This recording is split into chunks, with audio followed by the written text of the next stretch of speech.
And we were watching, and we said, that's amazing. It's, in many ways, I was almost more impressed by the contingency that we had than the fact that, if we would have had a runway or decent soil. But it was an amazing thing. But we thank God for every single one of them and the talent. The genius is not even talent, it's genius. It's the whole ball game, every one of them. If you look at what we did with Maduro, we went into a military compound, a massive, with thousands and thousands of soldiers, and within a matter of minutes, and he lived behind iron doors. There were steel doors, broke them down so quickly, and within almost minutes, he was in the back of these planes. It was a similar group, incredible. We have incredibly talented people.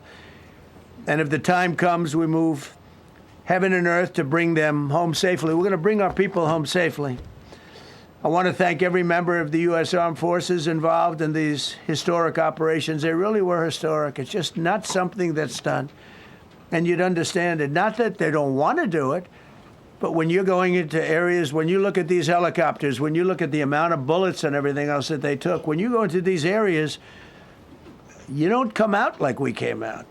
God was watching us, I tell you. Well, it was the Easter, we were in the Easter territory, I guess, but God was watching us. It's amazing. Because when you look at the machinery, they took damage. It tells you, first thing I said is, these are unbelievable machines, how they flew back and not even much of a problem. But these two extraordinary rescues, because it was two, and as you probably know, we didn't talk about the first one for an hour. Then somebody leaked something, which we'll hopefully find that leaker. We're looking very hard to find that leaker.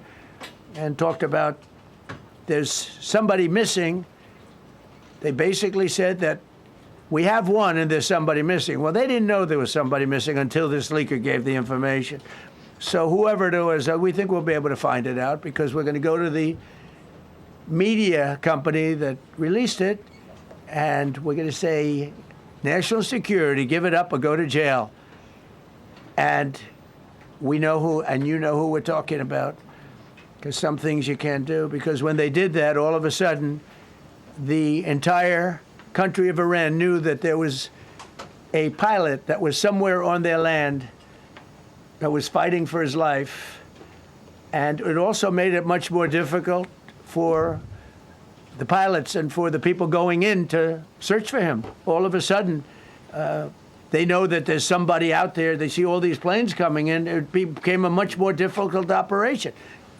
Because a leaker leaked that we have one, we've rescued one, but there's another one out there that we're trying to get. So actually, the country, Iran, put out a major notice, you all saw it, offering a very big award for anybody that captures the pilot.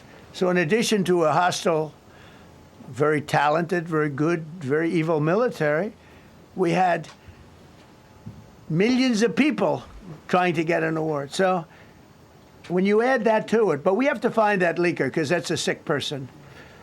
Probably didn't realize the extent of how bad it was. I can't imagine that the person did, but we're going to find out. It's national security, and the person that did the story will go to jail if he doesn't say, and that doesn't last long, and I think everybody would understand it. They put this mission at great risk. They put that man at great risk, and they put the hundreds of people that went in looking for him, because everyone now knows that we're going in. Subscribe करें और bell दबाएं ताकि कोई खबर रह न जाए।